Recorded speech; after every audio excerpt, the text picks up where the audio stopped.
Assalamualaikum warahmatullahi wabarakatuh. Salam sejahtera untuk kita semua. Semoga kita dalam keadaan sehat walafiat tanpa kekurangan satu apapun. Kali ini kita akan masuk pada materi pembelajaran tentang pemberdayaan masyarakat dan komunitas di dalam kawasan geopark. Tujuan pembelajaran dari pemberdayaan masyarakat dan komunitas di dalam kawasan geopark antara lain hubungan geopark dan SDGs, komponen pembangunan geopark, pengertian komunitas dan masyarakat, peran komunitas dan masyarakat dalam pengembangan geopark, peran komunitas dan masyarakat dalam konservasi dan edukasi, peran komunitas dan masyarakat dalam pengembangan pariwisata, dan peran komunitas dan masyarakat dalam pengembangan UMKM dan ekonomi kreatif. Dalam pengembangan geopark, tidak terlepas dari sinergitas antara SDGs dan pengembangan UNESCO Global Geopark. Di antaranya tercantum dalam tujuan 1 yaitu menurunkan resiko kerusakan akibat bencana untuk menurunkan kemiskinan. Tujuan 4, mengedukasi komunitas lokal dan wisatawan. Tujuan 5, berperan aktif untuk memberdayakan wanita melalui program pendidikan dan kerjasama. Tujuan 8, mempromosikan ekonomi lokal melalui geoturism secara berkelanjutan. Tujuan 11, melindungi, melestarikan dan merayakan warisan alam dan budaya secara holistik. Tujuan 12, UGG, aktif mengedukasi masyarakat berkaitan dengan pentingnya hidup harmonis dengan alam. Tujuan 13, UGG berperan serta dalam mengurangi dampak perubahan iklim. Tujuan 14, mengelola dan melindungi ekosistem laut dan pesisir. Tujuan 17, menjalin kerjasama baik dengan pihak stakeholder lokal maupun internasional untuk mengembangkan ide dan gagasan. Dengan kata lain, melalui pengembangan kawasan geopark juga turut mensukseskan 9 dari 17 tujuan pembangunan berkelanjutan, Sustainable Development Goals, yang juga berdampak positif pada masyarakat. 10 fokus utama UNESCO Global Geopark diantaranya Earth Sciences for Sustainable Societies and Place Building, Science Culture, Natural Resources, Geological Hazards, Climate Change Education, Geoconservation, Women Sustainable Development, Local and Indigenous Knowledge. UNESCO Global Geoparks atau Global Geopark Network memiliki 16 top fokus area diantaranya Geological Heritage Conservation, Education for Sustainability, Climate Change Awareness, Sustainable Tourism, Biodiversity Protection, Capacity Building Activities, Natural Resources Wise Use, Cultural Heritage Enhancement, Sustainable Development, Networking, Employment, Women Empower, Science and Research, Geological Hazards, Risk Reduction, Local Indigenous Knowledge, Monitoring and Evaluation. 5 komponen penting dalam pembangunan berkelanjutan di kawasan geopark antara lain komunitas, pemerintah, badan usaha, akademisi, dan media massa. Yang semua itu berperan penting dalam pengembangan geopark. Apa itu komunitas? Komunitas adalah sekelompok orang dengan karakteristik umum atau kepentingan hidup bersama dalam masyarakat yang lebih besar. Kamus Merriam-Webster. Masyarakat dapat dipahami sebagai sekelompok orang yang tinggal di wilayah geografis lokal yang sama atau yang memiliki beberapa elemen non-spasial lainnya dari identitas sosial bersama, seperti keanggotaan perdagangan atau kelompok yang serupa. McQueen et al. 2001, George et al. 2015. Komunitas dapat dikelompokkan menjadi 5 antara lain penduduk lokal, kelompok satu keturunan, komunitas berdasarkan minat atau kepentingan, kelompok pengabdian lokal, dan kelompok pengabdian lainnya. Komunitas dalam geopark. UNESCO Global Geoparks harus secara aktif melibatkan masyarakat lokal dan orang-orang lokal asli sebagai stakeholder pelaku utama di dalam pengembangan kawasan geopark. Keterlibatan dan partisipasi masyarakat adalah salah satu pilar inti konsep Global Geoparks. Oleh karena itu, Global Geoparks dan komunitas lokal harus membuka dimensi baru dalam partisipasi, sesuai dengan pendekatan holistik menyeluruh dari konsep UNESCO Global Geopark. Tantangan partisipasi komunitas dalam pengelolaan kawasan geopark. Pertama-tama, perlu kita sadari bahwa dalam kemitraan dengan masyarakat lokal, sangat penting untuk merancang rencana pengelolaan bersama yang benar-benar memperhatikan kebutuhan sosial dan ekonomi masyarakat setempat. Rencana ini tidak hanya harus melindungi lanskap tempat mereka tinggal, tapi juga melestarikan identitas budaya mereka yang khas. Inilah bentuk penghormatan terhadap peran lokal yang sangat vital. Langkah selanjutnya adalah melibatkan semua stakeholder termasuk pemerintah daerah dalam proses perencanaan dan pengelolaan kawasan geopark. Kearifan lokal masyarakat tidak boleh diabaikan.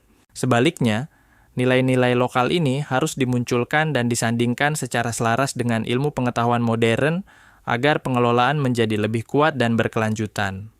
Namun tentu saja, semua itu tidak lepas dari berbagai tantangan yang harus kita hadapi bersama, yaitu 1. Bagaimana cara menyatukan komunitas dalam wilayah kita. 2. Bagaimana cara menyatukan semangat membangun berdasarkan keberagaman yang ada. 3. Bagaimana cara menghubungkan komunitas dengan pendekatan Global Geoparks. Di sini kita ditantang untuk membangun jembatan antara masyarakat, warisan geologi dan budaya mereka, serta lingkungan tempat tinggal mereka. Ini membutuhkan pendekatan edukatif, komunikatif, dan kolaboratif. Dengan menjawab tantangan-tantangan ini, kita dapat memastikan bahwa partisipasi komunitas bukan hanya simbolik, tetapi nyata dan berdampak dalam keberhasilan geopark. Bagaimana memperoleh partisipasi masyarakat? Dialog berkelanjutan, sampaikan informasi tentang konsep geopark secara utuh, libatkan masyarakat stakeholder dalam perencanaan dan pengembangan geopark, libatkan masyarakat dalam setiap event yang dilaksanakan, ajak komunitas untuk menemukan kembali hubungan antara budaya dan sumber potensi geologi wilayah, ajak komunitas untuk memahami nilai warisan geologis sehingga tercipta kebanggaan akan potensi geologi yang dapat mendorong inisiatif perlindungan geologi lokal. Partisipasi masyarakat dalam konservasi.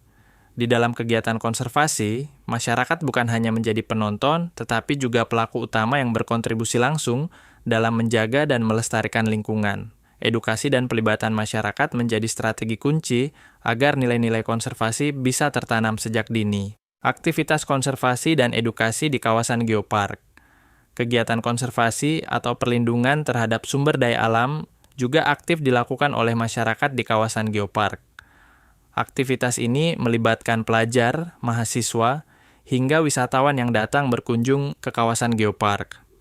Kegiatan yang dilakukan antara lain transplantasi dan penanaman terumbu karang, penanaman mangrove, penanaman tanaman langka di lahan kritis, serta pembersihan kawasan pantai dan situs-situs geologi yang ada di kawasan geopark. Di Geopark Ciletu Palabuhan Ratu, berbagai kegiatan diarahkan pada tujuan edukatif. Kawasan ini dimanfaatkan sebagai pusat pendidikan mengenai kebumian, lingkungan, dan sosial budaya. Hampir semua situs geologi, biologi, dan budaya telah dilengkapi papan informasi sebagai media edukasi bagi pengunjung dari berbagai kalangan, baik nasional maupun internasional. Untuk mendukung edukasi, telah dibangun pula Pusat Informasi Geopark di Palabuhan Ratu yang dikelola oleh Badan Pengelola Geopark dan Dinas Pariwisata Kabupaten Sukabumi. Di kawasan Panenjoan, tersedia Taman Jaya dan Mini Museum Geopark yang dikelola oleh komunitas masyarakat PAPSI, serta Pusat Penelitian dan Kebencanaan Geologi, Puslit Geologi, Universitas Padjadjaran.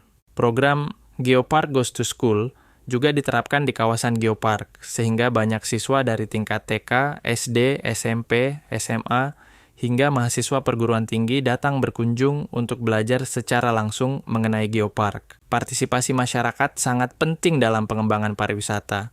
Salah satu bentuk konkretnya adalah dengan menyediakan berbagai produk pariwisata. Produk ini meliputi atraksi wisata, amenitas atau fasilitas pendukung, aksesibilitas, aktivitas wisata, paket wisata, hingga jasa-jasa penunjang lainnya. Semua elemen ini berperan dalam menciptakan pengalaman wisata yang menarik dan berkelanjutan. Atraksi wisata adalah alasan utama wisatawan datang ke suatu destinasi. Atraksi ini membentuk karakter dan citra suatu kawasan wisata.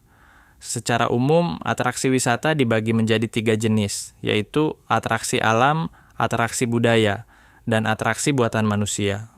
Ketiganya menjadi daya tarik yang bisa dikembangkan oleh masyarakat untuk meningkatkan kunjungan wisatawan.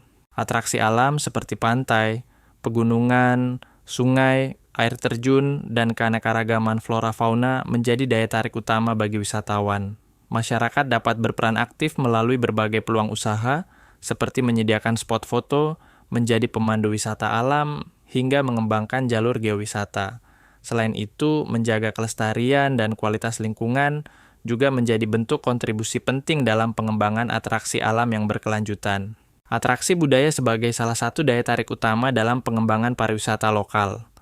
Atraksi budaya meliputi situs budaya, tradisi, kesenian, peninggalan sejarah, arsitektur, hingga museum. Keterlibatan masyarakat sangat penting dalam menjaga dan mengembangkan potensi ini.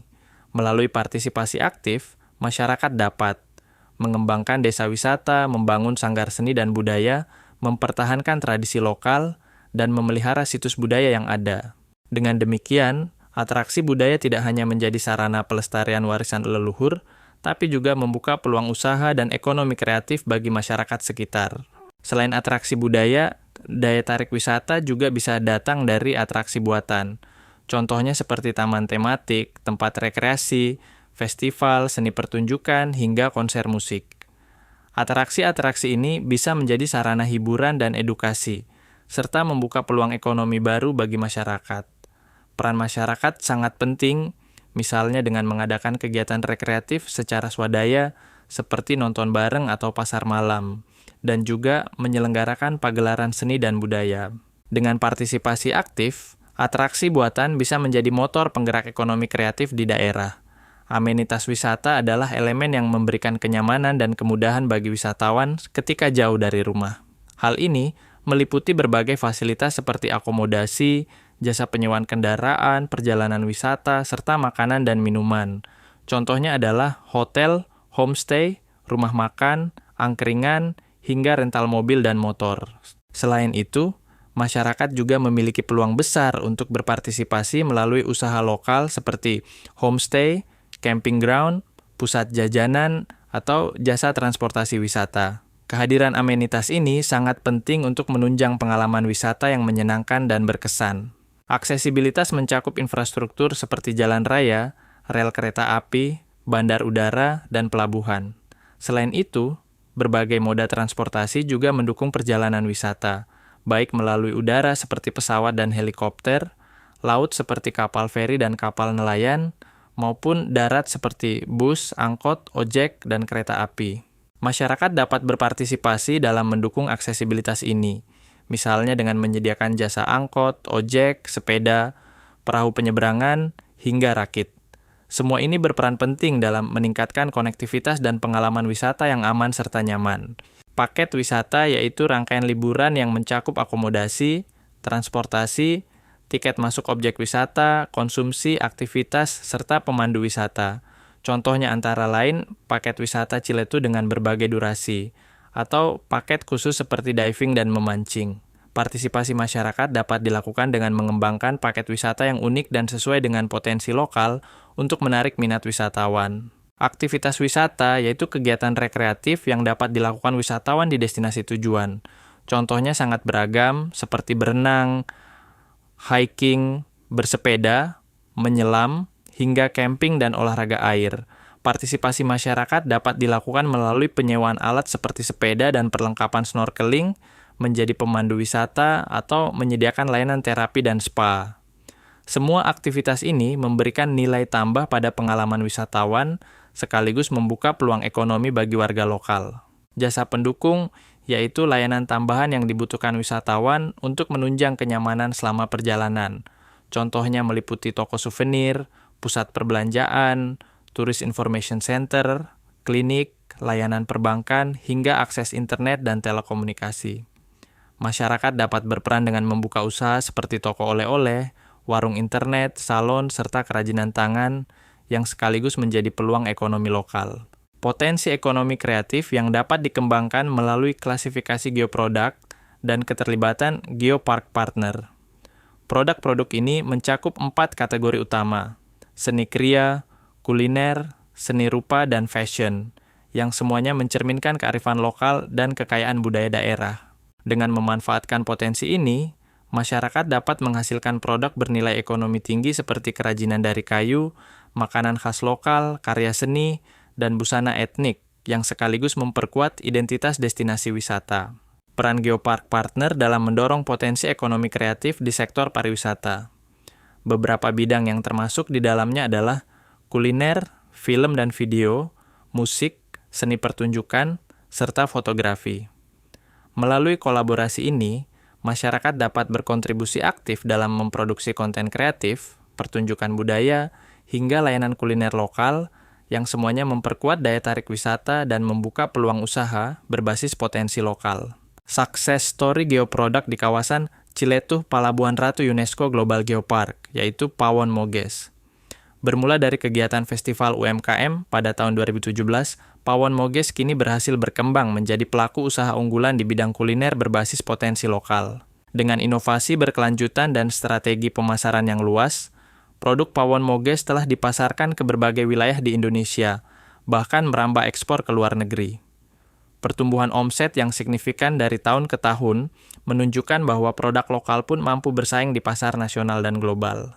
Desa Wisata Hanjeli di Sukabumi, Jawa Barat adalah contoh sukses pemberdayaan masyarakat melalui konservasi tanaman Hanjeli sebagai pangan alternatif.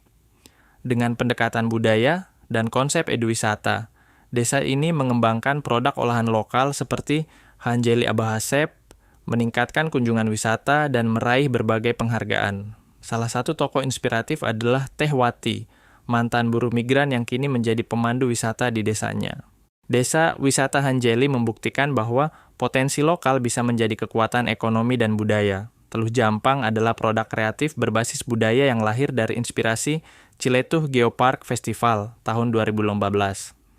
Dengan konsep memperkenalkan keindahan alam, budaya, dan geodiversity kawasan CPU GGP melalui media kaos, Teluh Jampang kini telah berkembang pesat. Saat ini, Teluh Jampang memiliki lebih dari 650 reseller yang tersebar di seluruh Indonesia hingga mancanegara seperti Hong Kong, Taiwan, dan Arab Saudi. Dengan produksi mencapai 4.000 pieces per bulan, omset penjualan bulanan telah mencapai antara 250 juta hingga 375 juta. Ini adalah bukti bahwa produk lokal bisa bersaing secara global melalui kreativitas dan nilai budaya. Demikian presentasi dari kami. Semoga apa yang telah disampaikan dapat menjadi inspirasi dalam upaya melestarikan warisan bumi dan memberdayakan masyarakat lokal. Terima kasih.